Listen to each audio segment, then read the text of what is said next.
Hello guys and welcome to Mouse Chocolate Gaming. This is a full walkthrough of a game called The Park, which originally came out on PC and is now, well, I played it on PS4. I'm not sure about Xbox, but this is the PS4 version. It's basically a walking simulator type game, not in the not using that term in a bad way at all. There's great games like Gone Home, Firewatch, and The Vanishing of Ethan Carter, which are in the same sort of genre of game. And this is The Park, which is a psychological horror game which sees you play as a single mother called Lorraine, who goes in search of her son who has run off in a theme park. Things slowly become clear that Lorraine isn't quite as stable as you first make out, and yeah, this is just a walkthrough. The game is only about an hour long, so it's pretty short for a game like this, but I thought that I would not talk over the whole game, but just let you have a look at what the game looks like, the kind of things you'll be doing during the game, and what the story has in store. So I hope you enjoy, and I will see you again next time. Thanks for watching, guys.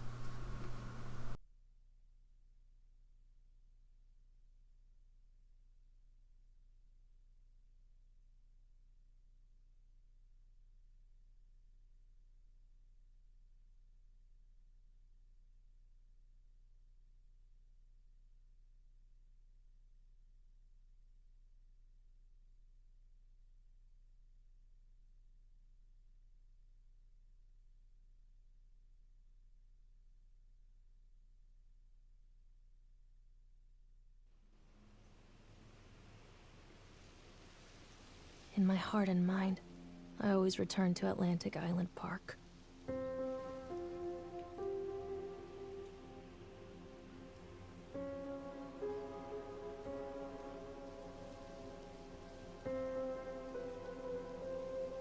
Where's Mr. Bear? I haven't seen Mr. Bear, Callum.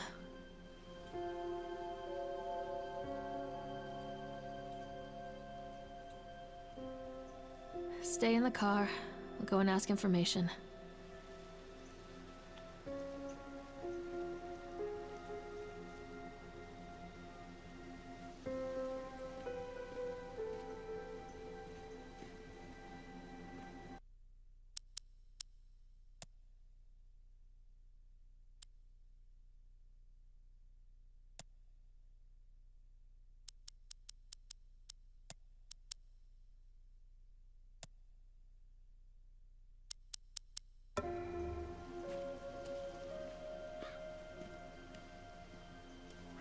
Attention patrons, the park is now closed. Please make your way to the car park at your earliest convenience. Employees prepare the park for shutdown.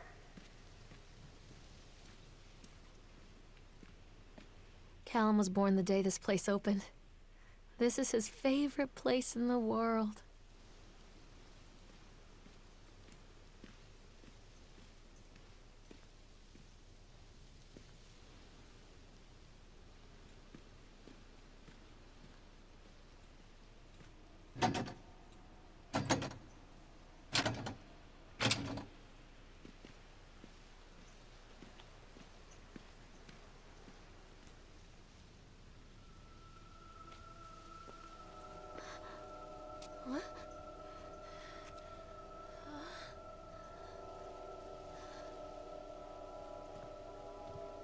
Hey, Lorraine. Lorraine. Don't blame yourself, Lorraine. People lose things all the time. Take a deep breath and think about the last place you saw your son's teddy bear. Hey, stop! I think your boy just ran into the park. I'll unlock the gates for you.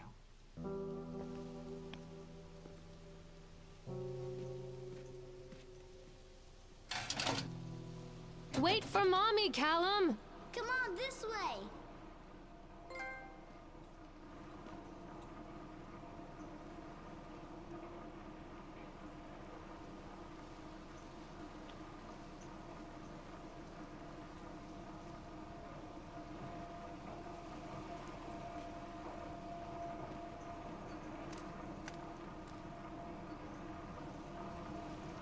There's something special about the entrance to an amusement park. A line drawn between the real world and the world of whimsy within. On this side, the apathy of our everyday lives. And on the other, anything we might dare to dream. It's no wonder Callum ran back inside. I wouldn't want to leave either. Attention employees, the park is now closed. Have a safe journey home.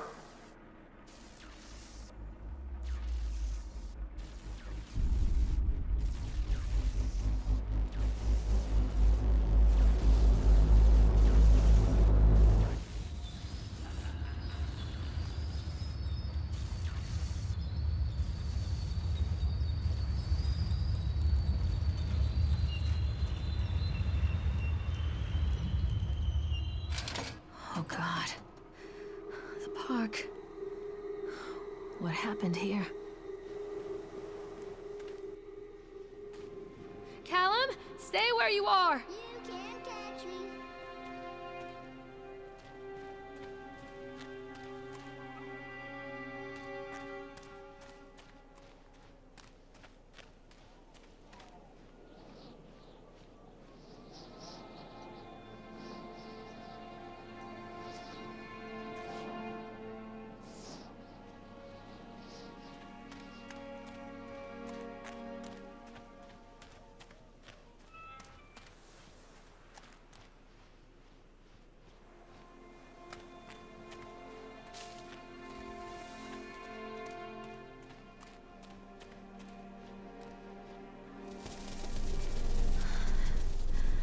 Wait for Mommy! Come on, Mommy.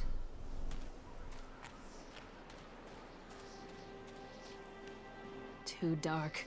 I'm not going in there without a flashlight.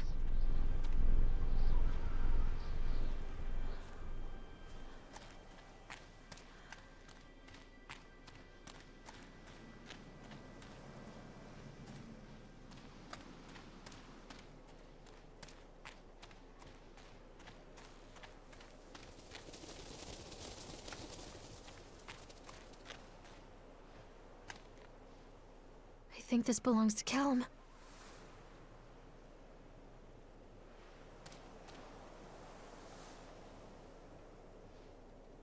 Chad the Chipmunk, huh? Just a drunk guy in a suit.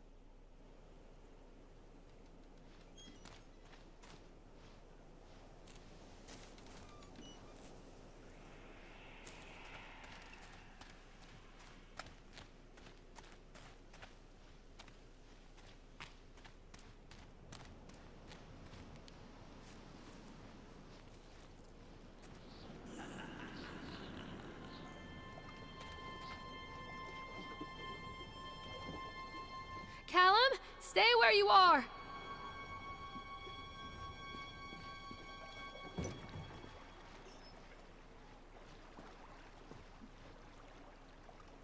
Come on, Mommy.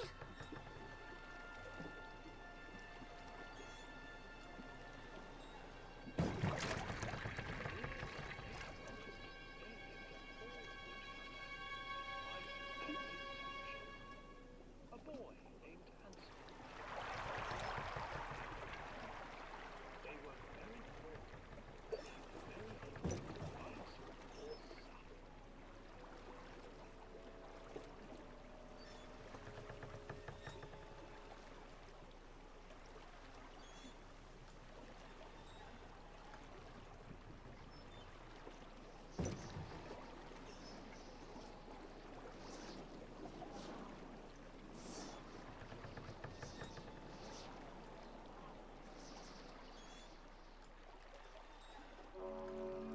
Near a great forest, there lived a poor woodcutter, his wife and his 2 children.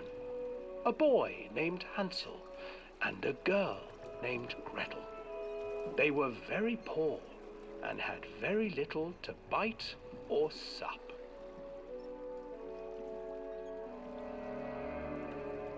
What will become of us? The woodcutter asked his wife one night. I tell you what, husband, we will take the children into the thickest part of the forest tomorrow and abandon them there. No, my wife, I cannot do that, said the man. Then we will all four starve, you fool. Hansel and Gretel overheard their parents talking, and Gretel began to weep. Do not fret, Gretel, Hansel said. He crept out of the hut and gathered white stones from the ground to fill his pockets.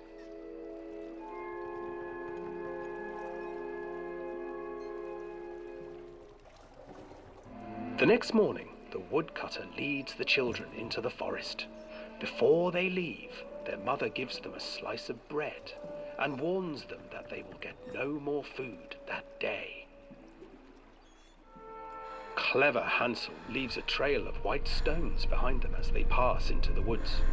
When their father leaves them, the children wait a while, then follow the trail back to their parents' house. After receiving a thorough scolding from their parents for getting lost in the woods, the children are sent to bed without any supper. Hansel tried to sneak out and collect more white stones, but found that the door was locked. Tomorrow I will take them into the woods myself, the wife told the woodcutter. In the morning, their mother gave them a slice of bread and led them deep into the forest once again.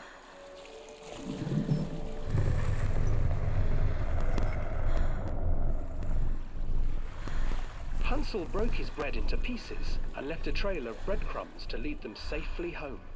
But hungry-eyed birds snatched up the breadcrumbs and his trail was destroyed. Abandoned by their parents and unable to find the trail home, the children wandered in the forest for 3 days.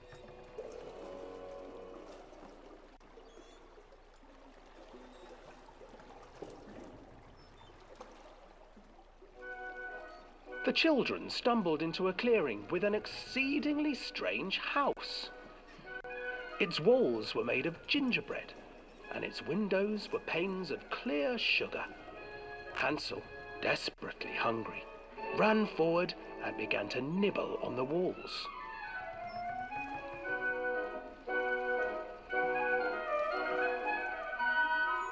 Nibble, nibble, little mouse. Who is nibbling at my house? An old woman emerged from the house, sniffing the air and peering around with cloudy eyes. Oh, you dear children, who brought you here? Just come in and stay with me. No harm will come to you. But Hansel and Gretel stayed back, for the old woman reminded them of their cruel mother. Come, children, don't be afraid. I have something for you. The old woman offered them 2 enormous lollipops. The children took them and began to eat. You see, nothing to fear here. Come inside, the old woman urged, and the children, still licking their sweets, followed.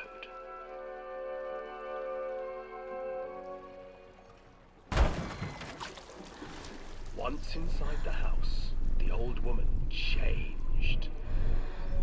She stuffed Hansel into a cage and put Gretel to work, sweeping and cleaning her hut. Your brother will make a good mouthful, the old witch told Gretel. Once he is fattened up, I shall feast upon him.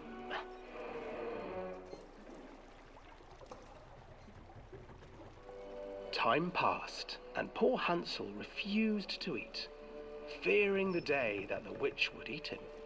The witch, for her part, grew impatient. Today I will cook and eat your brother, Gretel. Climb inside and light the oven. But Gretel pretended not to understand. I do not know how. Where is the opening? Fool, the old witch said. The opening is here. And she moved to show Gretel. Seizing her courage, brave Gretel gave the witch a shove, and the old crone tumbled forward into the oven. Gretel slid a large iron bolt over the door to the oven. Gretel freed her brother Hansel, and together they lit a fire beneath the oven. And though she screamed and begged, the children sat by the oven until her screams had stilled, and the witch was cooked. And then, because even children can't survive on sweets, they divided up the body of the old witch and ate her.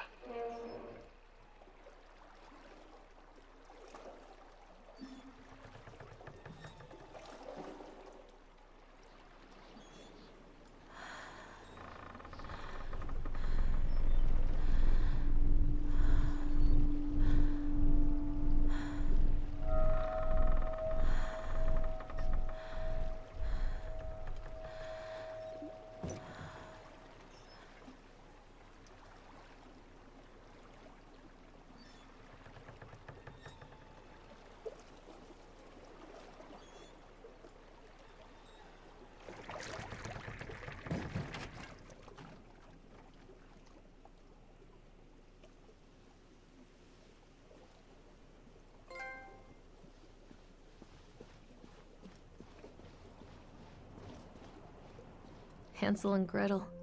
I used to read it to Callum when the electricity was shut off. Those poor children. The whole world against them. The forest, the birds, the old witch, even their own parents.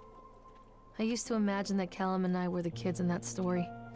Not mother and son, but brother and sister, hand in hand against the unkind world. We were always hungry, looking for our own house made of candy. Looking for the sweetness that could take the pain away. Hunger leads people to desperate, terrible places where the tree branches reach like claws.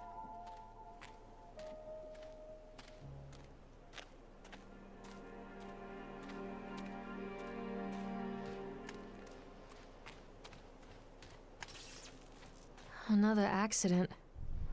This place.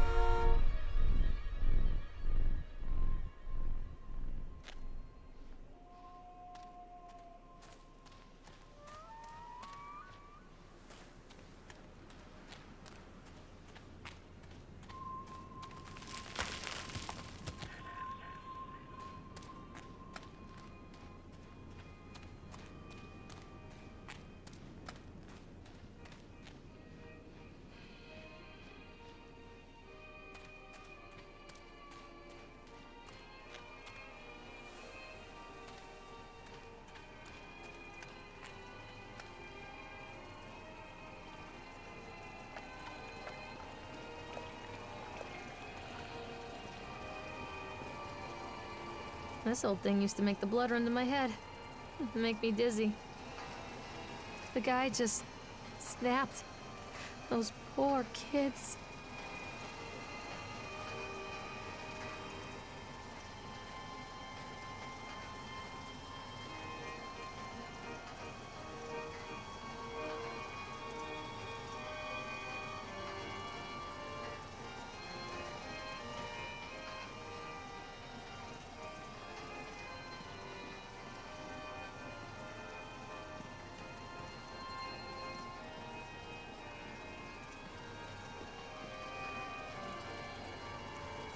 Oh, I remember this.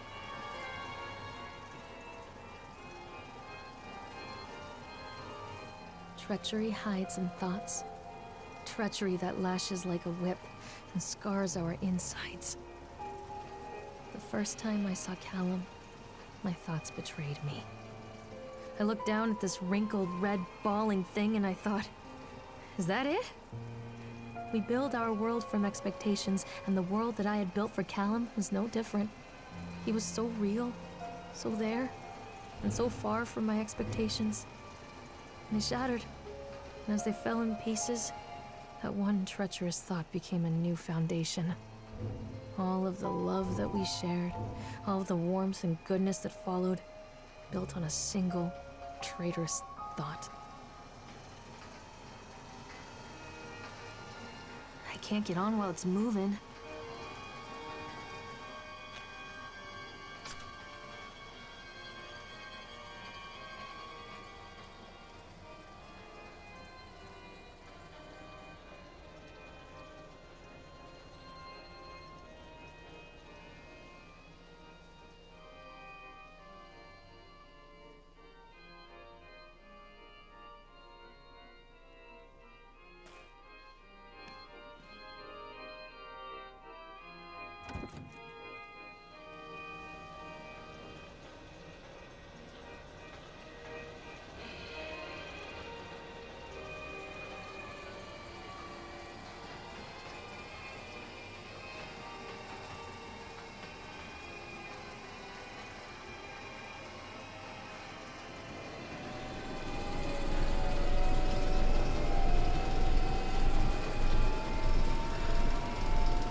Constant crashes and 80s music. I guess it floats someone's boat.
It's a matter of public record that I am a failure as a mother.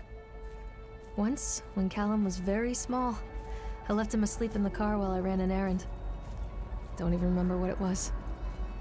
When I came back, the sheriff was standing next to the car, watching my boy through the window.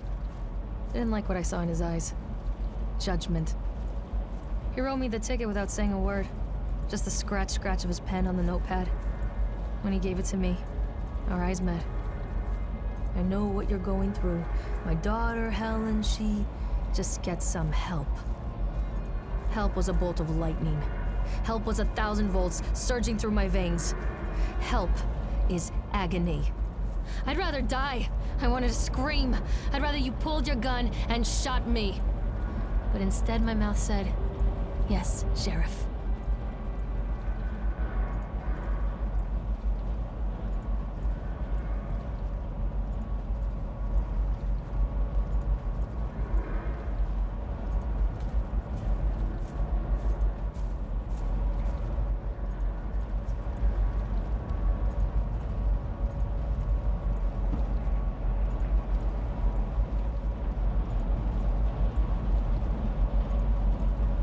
So they are going to close this place down. Doesn't surprise me.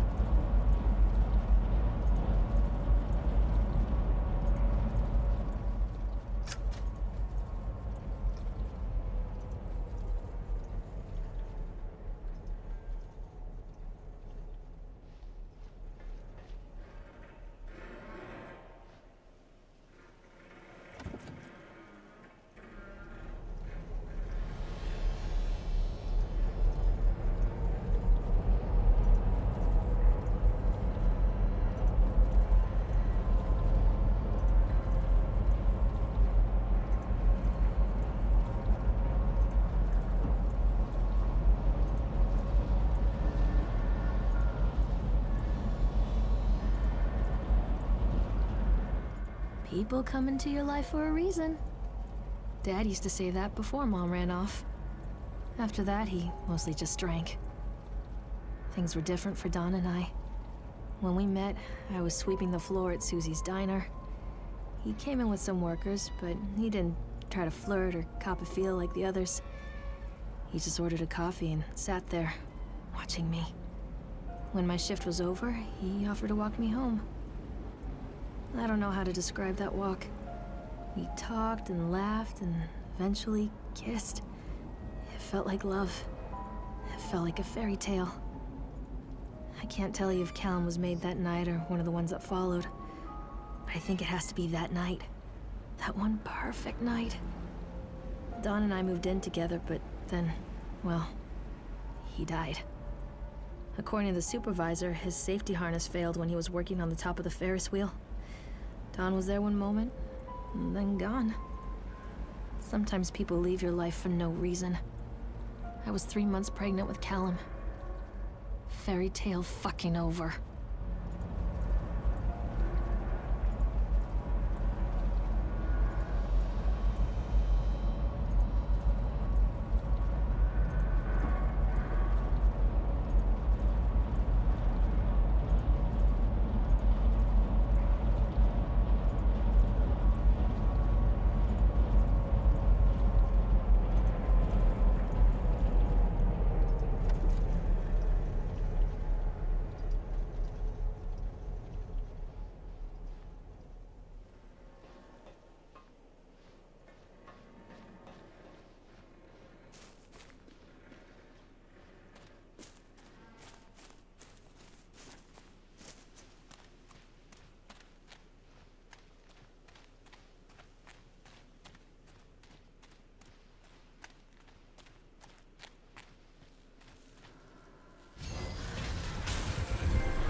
A lot of people idolize their children. You hear them talking about their kids and just the way they talk, their fucking voices make me want to vomit. My angel likes to read, and little Johnny is so good on the piano. Fuck those people! You give up 9 months of your life carrying them, you traumatize yourself giving birth to them, and then you spend the rest of your life as their slave. Wiping asses, mopping up piss, feeding them. Little life-sucking monsters who take and take and take until... we all go insane. Any parent who pretends otherwise is just dishonest. That's called choice supportive bias. I am honest. Callum really grinds my gears, and he owes me everything. Everything.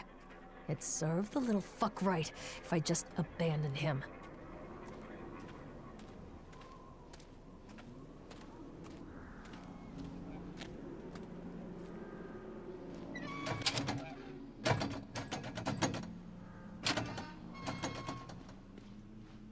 I always wanted to ride this one. Never got around to do it before.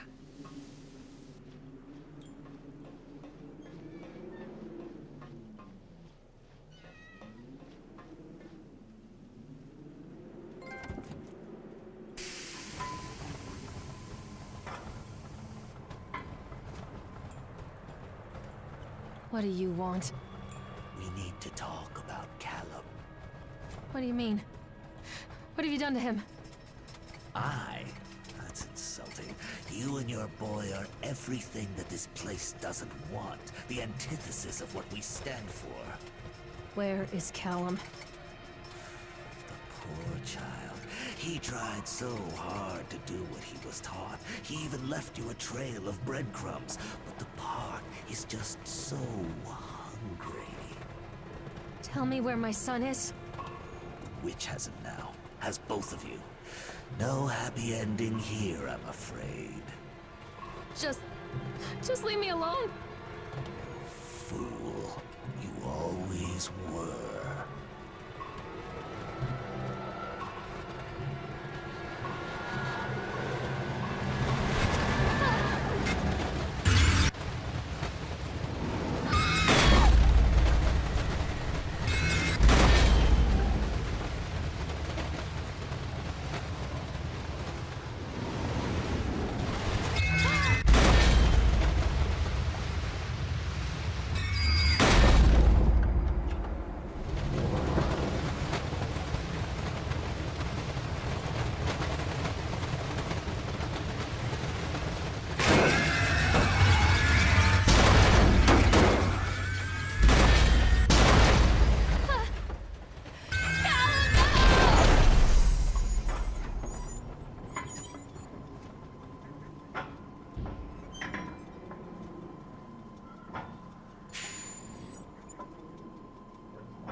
The witch awaits.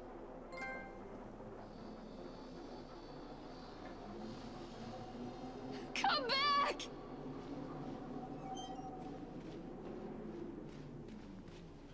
Callum, where are you? Callum has bruises on his arms, finger marks. Someone has been hurting him. I've asked him, demanded really, to know where he got the marks. But he doesn't want to answer me. Something has scared him into silence. He doesn't dare talk. He's been changing too. Something sinister lurks in the darkness behind his eyes. I catch him staring at me at odd moments. In the night, he tosses and turns and cries out words that I cannot understand. When I try to soothe him, he snaps and bites at my fingers. I think he wants to talk to me. I think he wants to tell me. They are watching him every minute of every day. They are whispering to him in his sleep, changing him.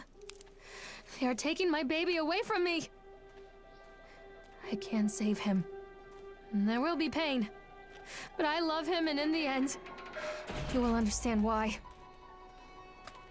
The whole town was shocked by that one. Never found out who did it.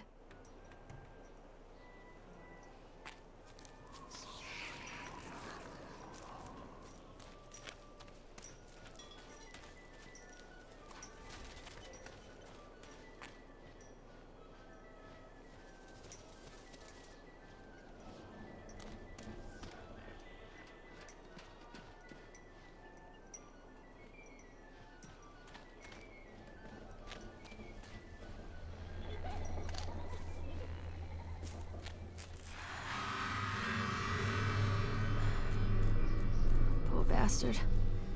Who did this to him?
These are mine.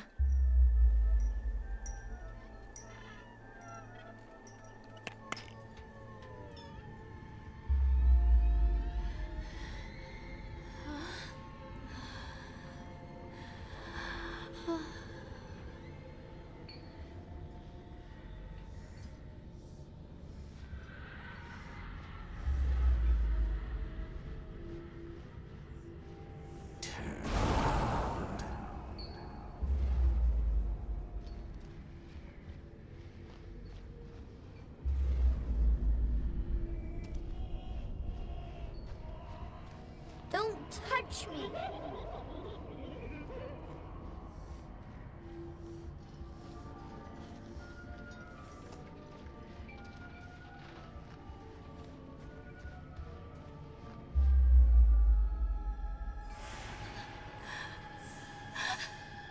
Oh God, no.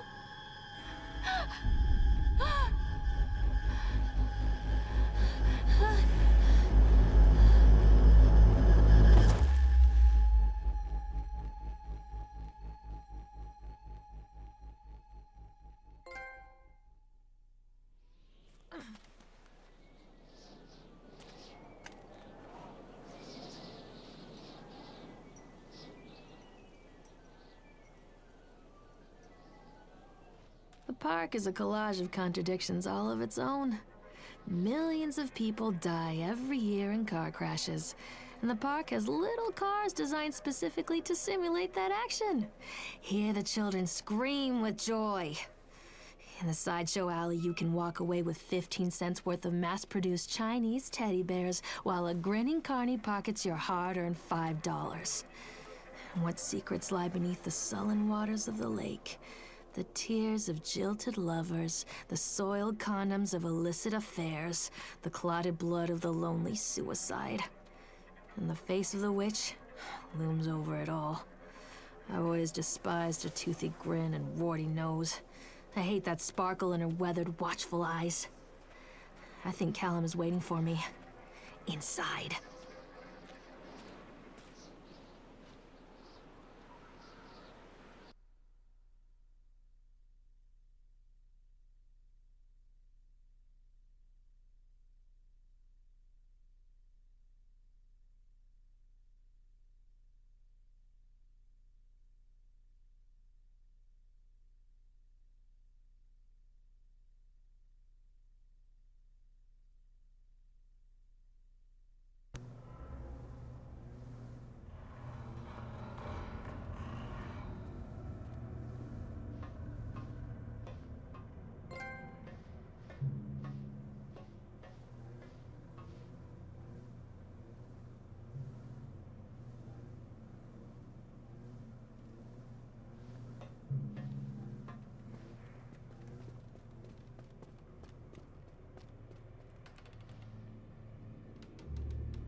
After they let me out, they gave me Callum back and sent me home with a handful of breadcrumbs. Home, bittersweet home. I barely recognized it. Where there had been color and light, there were shadows and regrets. Where there had been warmth, there was a bone-deep coldness that never went away. I tried my hardest to keep the ghosts at bay. Don, watching from the dusty corners while I tried to teach his son to read. My father, coldly assessing me and finding me lacking. I devoted myself to Callum and did the things that they told me. It will get better, they said. Every day will be a little better than the last. I'm in the woods now, lost and afraid. Things never got any better.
them!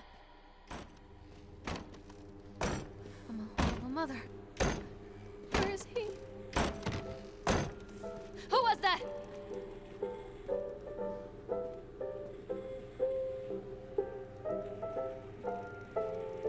Give him to me!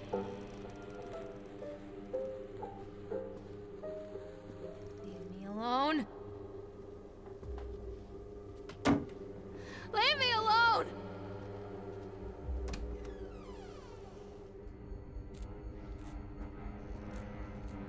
Don't leave me!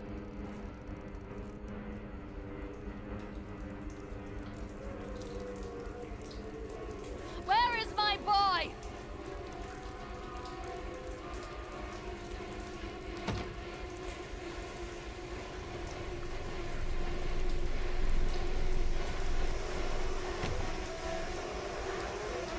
I'm gonna go get it.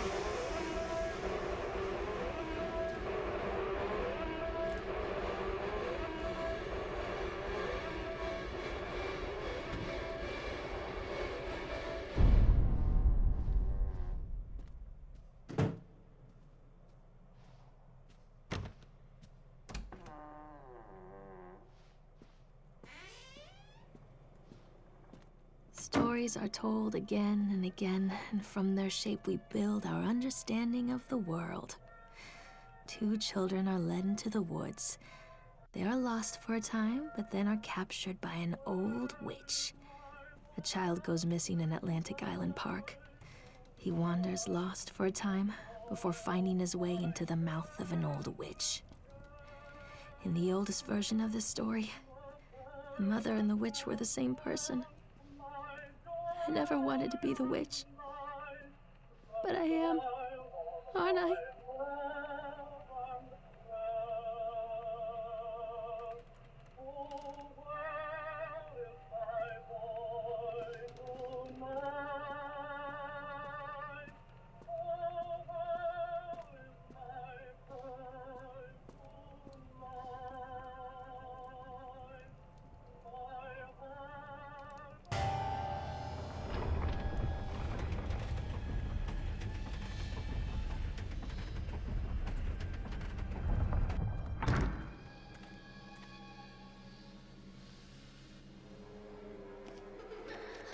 Callum.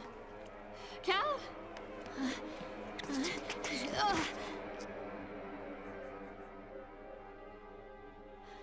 Callum.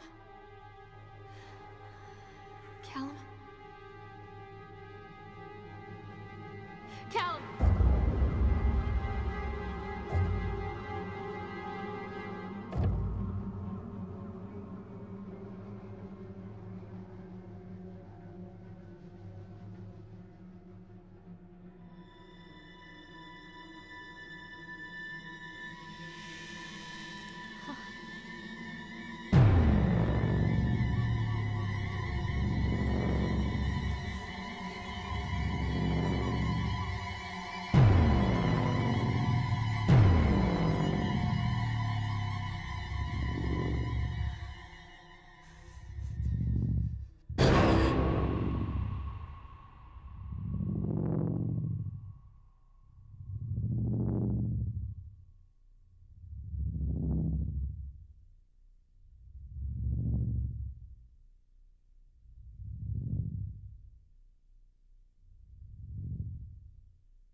Hey, Lorraine.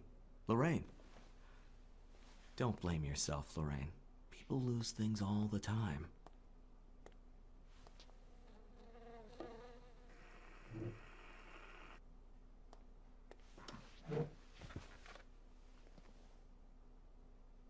Take a deep breath and think about the last place you saw your son.